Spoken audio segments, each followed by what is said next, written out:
Hello আমার প্রিয় মিষ্টি বন্ধুরা, কেমন আছো তোমরা সবাই? আশা করি সবাই অনেক অনেক ভালো আছো, আর তোমাদের ভালোবাসায় আমিও অনেক ভালো আছি। কারণ তোমরা আমাকে যে পরিমাণে ভালোবাসা দিয়েছো এবং সাপোর্ট দিয়েছো তা আমি কোনোদিনও ভুলতে পারবো না। তাই তোমাদের মজা দেওয়ার জন্য আবারও নতুন একটি গল্প নিয়ে চলে আসলাম তোমাদের মাঝে। গল্পটি শোনার মতো আশা করি তোমাদের দাঁড়িয়ে যাবে এবং তোমরা হাতের কাজ করতে বাধ্য হবে। তোমরা হেডফোন লাগিয়ে বসে যাও। যদি আমার গল্পটি ভালো লেগে থাকে তাহলে আমার চ্যানেলটি সাবস্ক্রাইব করুন। চলুন বন্ধুরা, গল্পটি শুরু করি। খোদেজা তার রুমে শুদ্ধকে ডেকে পাঠাল। শুদ্ধ এসে বসতেই নিজের জমানো প্রশ্নের ঝুড়ি মেলে ধরল খোদেজা। বলল, তখন মাগরেবের আয়ান দিয়ে ফেলছিল বলে তোরে আর ভালোমতো ধরি নাই। এবার বল, তোর মনে কি আছে? ধারা ওর বাবার ভয়ে বিয়ে করছে। ধরলাম তুই ভালো মানুষ, এর জন্য মেয়েটারে এভাবেই মাইনা নিছস, ওরে নিজের কাছেই রাখছস। কিন্তু ওর জন্য এত কেন চিন্তা করতাছস এখন? ওর কিসে ভালো হইব না হইব তাতে তোর কি? শুদ্ধ মৃদু হেসে বলল।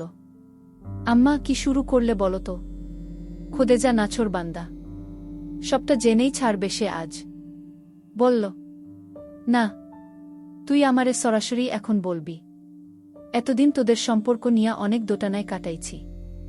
আমি আর ওই খুঁতখুঁতে ভাব নিয়ে থাকতে চাই না। এখন যা হইব পরিষ্কারভাবেই আমি জানতে চাই। তোর মনে কি চলতাছে তুই আমাকে সব বলবি। মেঝের দিকে দৃষ্টি সরিয়ে শুদ্ধ আনমনে একটু হাসল। কিছুক্ষণ চোখের দৃষ্টি ওঠানামা করিয়ে স্পষ্ট স্বরেই বলল, ধারা আমার স্ত্রী আম্মা। আমি তো ওকে ভালোবাসবই। এখানে নতুন করে হঠাৎ হুট করে ভালোবাসা না ভালোবাসার কিছু না। এতদিন কখনো কোনো মেয়ের দিকে আমি ফিরে তাকাইনি। পড়তে গিয়ে কত মেয়ের কত ভালোবাসার প্রস্তাব পেয়েও আমি ফিরিয়ে দিয়েছি। নিজের ভেতরকার ভালোবাসাটা শুধুমাত্র নিজের স্ত্রীর জন্যই বাঁচিয়ে রাখতে চেয়েছিলাম। কারণ এখানে শুধুমাত্র তারই অধিকার। সেই অধিকার আমি নষ্ট করতে চাইনি। বিয়ের সময় যেই মুহূর্তে আমি ধারাকে কবুল বলে নিজের স্ত্রী হিসেবে গ্রহণ করেছি, ঠিক সেই মুহূর্তেই আমি আমার মনের জায়গাটা ধারাকে দিয়ে দিয়েছি। এখন এখানেই ওর একরত্তি রাজত্ব। বিয়ের পর ধারার ভয়ের কারণে নিজের অনিচ্ছায় বিয়ের কথা শুনে প্রচণ্ড রাগ হয়েছিল ঠিকই, কিন্তু পরে ভেবে দেখলাম ধারা যেহেতু এখন আমার স্ত্রী, তাই শুধু ওর গুণগুলোই না, ওর দুর্বলতাগুলোও এখন সব আমার। আর ধারা তো শুধু এই ব্যাপারেই না, সব ব্যাপারেই ও এমন। ওর নিজের প্রতি কোনো কনফিডেন্স নেই, নিজে থেকে কোনো সিদ্ধান্ত নিতে পারে না। যে যা বলে শুধু তাই শুনে। এটা তো একটা সমস্যাই না? আর আমার স্ত্রীর সমস্যাগুলোও এখন আমার সমস্যাই। আর আমি আমার সমস্যাগুলোকে দূর করতে চাই। আমি চাই আমার স্ত্রী আমার সাথে সাথে চলুক, আমার পেছনে নয়। জীবনসঙ্গী তো একেই বলা হয়, তাই না আম্মা? খোদেজার ভালো লাগলো ছেলের কথা শুনে। তবুও বলল, তা না হয় বুঝলাম, কিন্তু মাহতাব, ধারা তো মন থেকে এই বিয়ে করে নাই। তোর কি হবে তাহলে বাবা? তোরও তো একটা সংসার দরকার। এভাবে কতদিন চলবে? আম্মা, আমি নিজেকে ধারার উপর জোর করে চাপিয়ে দিতে চাই না। আমি চাই এই ব্যাপারটা ও নিজ থেকে বুঝুক। ও নিজ থেকে আমার প্রতি ভালোবাসা অনুভব করুক। শুধুমাত্র ওর বাবা আমার সাথে বিয়ে দিয়ে দিয়েছে বলে, সমাজের নিয়ম অনুযায়ী আমার সাথে থাকতে হবে বলে থাকবে, এমনটা চাই না। আমি চাই ধারা সম্পূর্ণ মন থেকে আমার কাছে থাকতে চায় বলে ও থাকুক, আমাকে ভালোবেসে থাকুক। এটাই তো প্রকৃত সংসার হয়, তাই না আম্মা? আর এর জন্য যতদিন লাগবে লাগুক, আমি চেষ্টা চালিয়ে যাব। খোদেজা প্রশান্তির সাথে ছেলের মুখের দিকে তাকিয়ে রইল। মাথায় হাত বুলিয়ে মন খুলে দোয়া করল। যাক, তার ছেলে আর বাকি সবার মতো হয়নি। ছেলেকে সে সঠিকভাবেই মানুষ করতে পেরেছে। গর্বে তার বুক ভরে উঠল। সেখানে উপস্থিত আরেকজনও শুদ্ধর বলা সম্পূর্ণ কথা শুনল। দরজার আড়ালে দাঁড়িয়ে এক মুহূর্তের জন্য বিস্ময়ে জমে গেল যেন ধারা। রাতে যখন শুদ্ধ ঘুমাতে নিজের রুমে এলো, তখন বিছানার উপর নত মাথায় বসে বসে ধারা মৃদু স্বরে বলল, দেখুন, আপনার শুধু শুধু এত কিছু করতে হবে না। আপনি যদি স্বামীর অধিকার চান তাহলে আমি দিতে রাজি আছি। আমার কোনো আপত্তি নেই। কোনো উত্তর না দিয়ে বালিশ টেনে পাশ ফিরে শুয়ে পড়ে শুদ্ধ মৃদু হাসল। সকাল সকাল উঠোনে একটা মোড়া টেনে জমিরন বিবি রোদ পোহাতে বসেছেন। তার হাতে একটা মাঝারি সাইজের থালা। সেখানে দুধ নারকেলের মাছ থেকে উকি দিচ্ছে ছোট ছোট সেমাই পিঠা। কাল রাতে বানানো হয়েছিল। এখন ঠান্ডা হয়ে জমে গিয়ে উপরে এক ধরনের ঘন স্বরের সৃষ্টি হয়েছে। জমিরন বিবি একটা চামচ দিয়ে নাড়া দিয়ে স্বরটা ভেঙে দিল। কিছুক্ষণ এভাবেই নাড়াচাড়া করে এক চামচ মুখে দিয়েই তিনি খেকিয়ে উঠলেন রান্নাঘরে তরকারি কাটারত আশমাকে উদ্দেশ্য করে। এয়া কি বউ, পিডায় একটুখানিও মিডা দাও নাই? এয়া কি ছাই বানাইছ? এগুলা মুখে দেওয়ান যায় নাকি? আমি বুড়া মানুষ দেখা আমারে না খাওয়ানির মতলব করছ? বুঝি বুঝি, আমি সবই বুঝি। আসমা বেগুন কাটা বাদ দিয়ে একবার উকি দিয়ে শাশুড়ির দিকে তাকালেন। তার শাশুড়ির ডায়াবেটিস আছে, মিষ্টি খাওয়া একেবারেই নিষেধ। বুড়ো মানুষ এটা বুঝতে চান না, শুধু মিষ্টি খাওয়ার ফরমায়েশ করেন। এজন্যই একটু মিষ্টি কম দিয়েই তার পিঠা বানায় আসমা। এখন এটা বুঝিয়ে বললেও তার শাশুড়ি বুঝবে না, তাই ছোটখাট ভাবেই বললেন, মনে ছিল না আম্মা, ভুলে কম হইয়া গেছে। বিয়ার পর তনি তো তোমার খালি ভুলই হয়, তাই না? তোমার ভুলের লেগাই তো তোমার বড় মায়াডা মরছিল, মনে আছে? 6 বছরের মায়াডা ডায়রিয়া হইয়া কেমনে ছটফট করতাছিল, আর তুমি মূর্খের মতন ওর মুখে পানি দেওয়ান যাইব না যাইনাও পানি খাওয়াইলা। হেয়ার কতক্ষণ পরই তো মারা গেল। আমি তো কই তোমার হেই পানি খাওয়ানোতেই তোমার মাইয়া মরছে। আসমার বুকের মধ্যে ছ্যাঁত মেরে উঠল। মুহূর্তের মধ্যে তার বড় মেয়ের মুখটা ভেসে উঠল চোখের সামনে। তার শাশুড়ি আগেকার দিনের মানুষ, তখন ডায়রিয়া হলে পানিকে মনে করা হতো বিষ। রোগী পানির জন্য পাগল হয়ে গেলেও তাকে পানি খেতে দেওয়া হতো না। তার মেয়েটাকেও দেওয়া হয়নি। পানির জন্য কেমন পাগলের মতো ছটফট করত মেয়েটা। অপরদিকে আজিজ সাহেবও বাড়িতে ছিলেন না, ব্যবসার কাজে শহরে আটকা পড়েছিলেন। আসমা একা একা আর কতদিকে সামলাবেন? ধারাও ছিল তখন একদম কোলের শিশু। মা হয়ে পানি খাওয়া নিয়ে মেয়ের এই আকুতি আসমা দেখতে পারেনি। এক গ্লাস পানি নিয়ে মেয়ের মুখের সামনে দিতেই মেয়েটা চুম্বকের মতো আঁকড়ে ধরেছিল গ্লাসটা, যেন মরুভূমির বালি সহস্র বছর পর পানির দেখা পেয়েছে। এখন থেকেই তার কাছে লোকের আসা যাওয়া শুরু হয়ে গেছে। আসমা পিঠা হাতে দরজার পাশেই দাঁড়িয়ে রইলেন। লোকগুলো চলে গেলে তারপর ভেতরে ঢুকলেন। হাতের পিঠার থালা আজিজ সাহেবের সামনে রেখে আস্তে করে বললেন, বলছিলাম যে ধারার সাথে আপনার আর কথা হয়েছে? ধারার নাম শুনতেই আজিজ সাহেবের কপালে ভাঁজ পড়ে গেল। গম্ভীর কণ্ঠে বললেন, কথা বলার এত কি আছে? না মানে যদি একটু বলতেন। বিয়ের তো কতদিন হয়ে গেল, এখনও তো তেমন কোনো কথা ওর সাথে বলেননি। তোমার মেয়ে কোনো গর্বের কাজ করে রাখেনি যে ক্ষণে ক্ষণে তার সাথে ফোন করে কথা বলতে হবে? যতটুকু প্রয়োজন তা কি আমি করছি না? কত আশা ছিল এই মেয়ে নিয়ে, কত কিছু করলাম, কতগুলো প্রাইভেট টিচার রাখলাম, কোচিংয়ে ভর্তি করালাম, তবুও পরীক্ষায় A+ আনতে পারল না। ওই জয়নালে কি ওর ছেলের জন্য এর থেকে বেশি করছিল, তবুও তো ঠিকই ওর ছেলে A+ পেয়েছে। বলছিলাম যে যা হবার তা তো হয়েই গেছে, এখন এসব ভেবে আর লাভ কি? মাঝে মাঝে একটু ফোন করে কথা বললেই তো হয়। তোমার কথা বলতে ইচ্ছা করলে তুমি করো, আমাকে এসবের মধ্যে টেনো না। পিঠা না খেয়েই আজিজ সাহেব উঠে চলে গেলেন।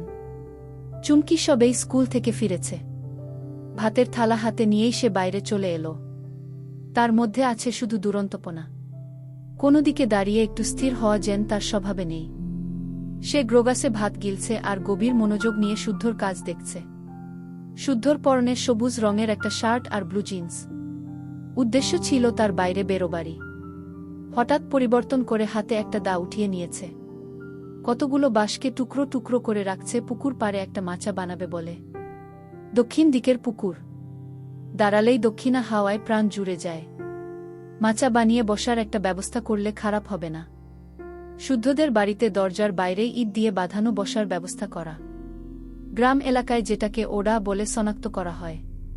খোদেজা সেখানেই বসে নকশি কাঁথা সেলাই করতে বসেছিল। একটু পর ধারাও এসে খোদেজার সামনে বসল। চুমকির দিকে একবার তাকিয়ে মৃদু হেসে বলল, চুমকি তুমি প্রথমে খাও, তারপর বাইরে গিয়ে ঘুরো। এভাবে ঘুরে ঘুরে খেয়ে তো মজা পাবে না? খোদেজা বলল, ওর কি আর সেদিকে কোন হুঁশ আছে? শুধু শরীরই বড় হইতাছে, স্বভাব এখনো হাফ প্যান্ট পরা পোলাপানের মতো। চুমকি ঝটপট খেয়ে নিয়ে প্লেট ওডার উপর রেখে দিয়েই আবার বাইরে চলে গেল। খোদেজা সেদিকে তাকিয়ে একটা ধমক লাগিয়ে নিজেই এটো প্লেটটা নিয়ে ভেতরে চলে গেলেন।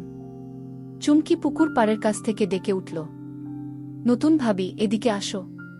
ধারা একটু ইতস্তত বোধ করল, তবুও ধীর পায়ে সেদিকটায় গেল সে। শুদ্ধ তাকে ভালোবাসে এটা জানার পর থেকেই তাকে দেখলে কেমন যেন অন্যরকম একটা অনুভূতি হয় তার। তার সামনে আসলেই আপনা আপনি একটা কাচুমাচু ভাব চলে আসে। গতকাল রাতে বৃষ্টি হয়েছিল। পুকুর পাড়ে এখনও কিছু কিছু জায়গা জুড়ে কাদা হয়ে আছে। ধারা গিয়ে চুমকির পাশে দাঁড়াল। শুদ্ধ এক পলক তার দিকে তাকিয়ে আবারও নিজের কাজে মন দিল।